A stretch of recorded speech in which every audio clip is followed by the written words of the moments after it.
Bueno, buenos días. El día de hoy vamos a explicar acerca de la diferencia de potencial eléctrico y unos breves ejemplos de esta. Bueno, para empezar, primero que todo tenemos que saber qué es un potencial eléctrico. Bueno, el potencial eléctrico es la fuerza que necesita una partícula cargada electrónicamente para moverse de un punto a otro en un campo eléctrico, ¿sí? Esto se le conoce como potencial eléctrico. Bueno, ahora la diferencia de potencial eléctrico es cuando tenemos dos cuerpos, uno cargado con mayor carga que el otro. Bueno, entonces, ¿qué dice el potencial eléctrico? Que el cuerpo de mayor carga fluirá mediante un conducto al cuerpo de menor carga y lo que esto busca es que haya un equilibrio entre estos dos. Un ejemplo de esto es las tormentas. Para conocer cómo se surgen las tormentas eléctricas o esto, tenemos que saber primero que todo que la Tierra tiene carga eléctrica, ¿sí? Y esta actúa como un enorme capacitor.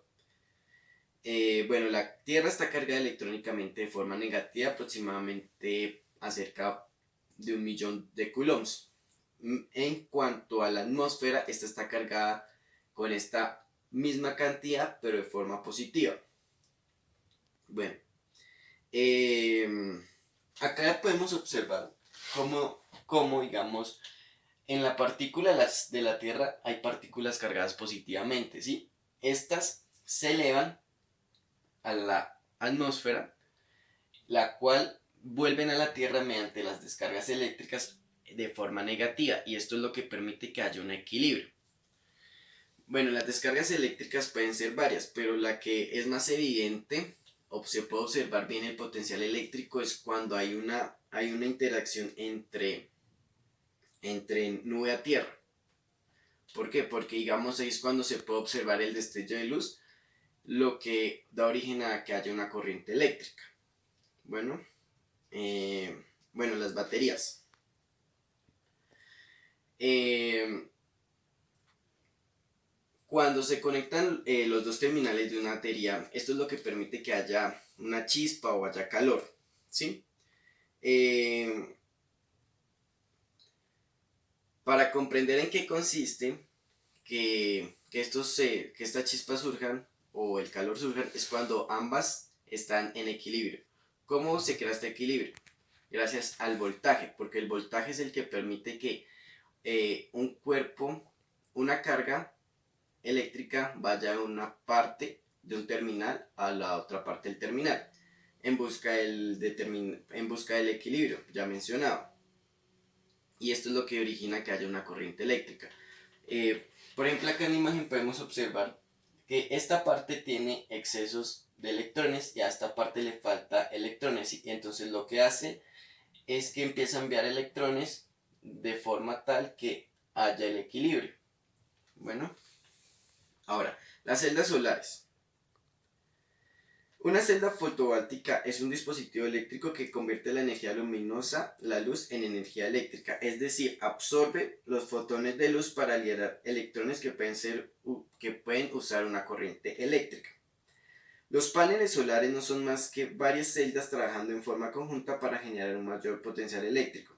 Bueno, ¿en qué consiste este trabajo? En sí es el que permite que los electrones libres vayan de un material semiconductor a otro en busca de un hueco que llenar. Esto produce una diferencia de potencial y por tanto una corriente eléctrica, es decir, que se producirá un flujo de electricidad del punto mayor de potencial al de menor potencial, hasta que estos dos puntos estén en equilibrio.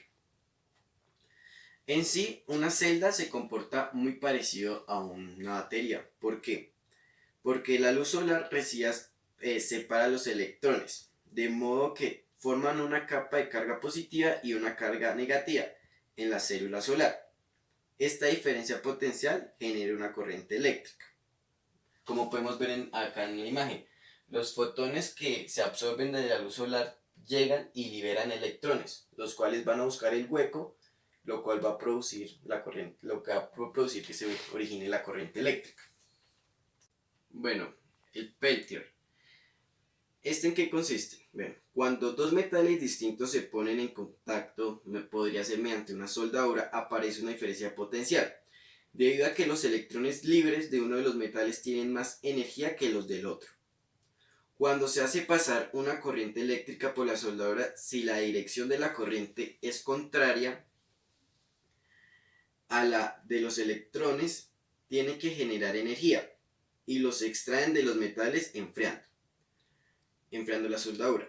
Mientras que si es a favor, los electrones pierden energía, cediéndola a la soldadura hace que ésta se caliente.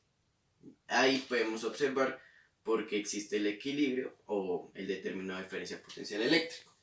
Bueno, como podemos ver acá, digamos, está el tubo con carga negativa y el tubo con carga positiva. Y acá podemos ver el equilibrio que existe entre estos dos metales. La diferencia de potencial eléctrico también se pueden ver en las neuronas.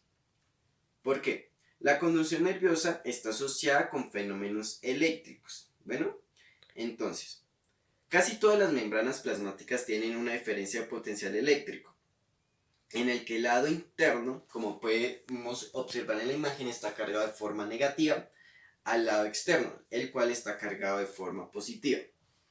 El interior de la membrana está cargado negativamente, como ya se dijo, con respecto al exterior.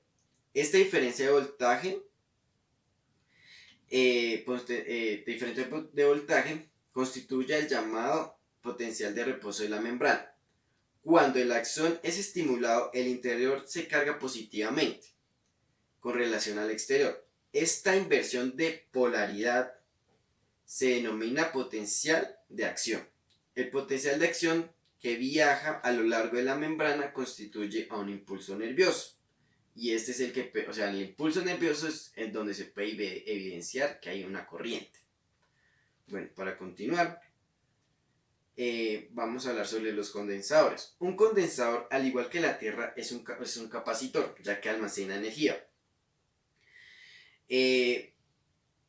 Un condensador está formado por un par de superficies conductoras, generalmente en forma de terminales o placas. Las placas sometidas a diferencia de potencial adquieren una determinada carga eléctrica, positiva en una de ellas y negativa en la otra, siendo nula la variación de una carga total.